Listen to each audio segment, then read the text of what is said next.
bread, no bag, no money, no extras.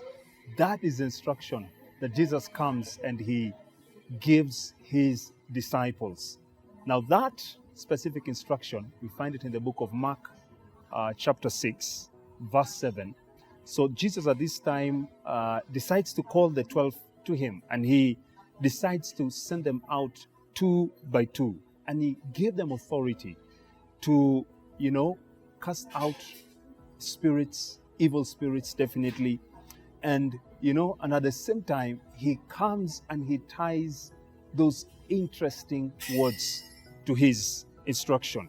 Take nothing for the journey except a staff, no bread, no bag, no money in your belts. Wear sandals, but no extra shirt. Now, for some time I used to wonder, why on earth would Jesus say these words to his disciples? I mean, who goes out to work without money? Who goes out to work without certain resources that they need? But when you look at the context that these individuals found themselves in, one thing comes out so clearly is that Jesus was simply calling on people to depend on him. And I'll be honest with you, in my journey of faith over the years, and especially at the place of serving God, there comes a time in our lives when God desires of us to step into those deep waters and serve him. I can tell you we have great stories, plethora of testimonies of how men and women served God out of faith and dependence upon him. And I'm just here to encourage you today. You might be at a place or a situation where God indeed has told you to do something. And when you look at your bank account, when you look at the resources that you have around, when you look at the personnel that are around you, definitely some doubts arise, some concerns come forth. But I'm just here to encourage you, just the same way that Jesus went ahead, and he spoke to these people and told them, ideally, insinuating that it is important for you to trust in me on this journey. That when it comes to doing my work, you have to be at the place of trusting in God. And wherever you are, right there in that context that you are in, you can decide, I will obey the will of God. Is there something that God is saying you ought to do? Is there a mission that God wants you to fulfill? Trust in him. Depend upon him.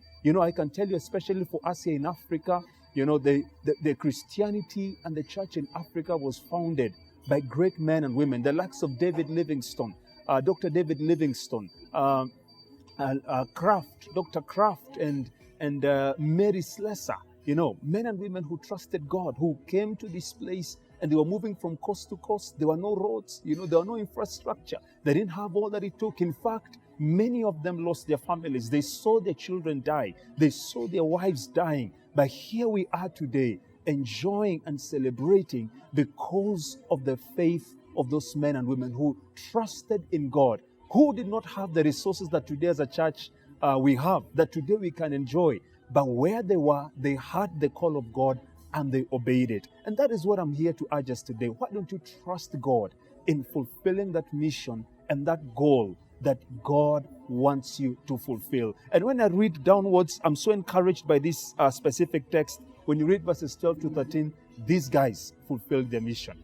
These guys met their goal. They trusted in God, and I can tell you, as human as we are, it sounds crazy, it sounds insanity, but the Lord fulfilled their heart's desires. The Lord honored the faith they had by going forth and doing what they were called to do. God bless you and do you good. In case you need counseling, in case you need somebody to pray with, we are always available here on CITAM Church Online. Feel free to engage us on various platforms. Shalom.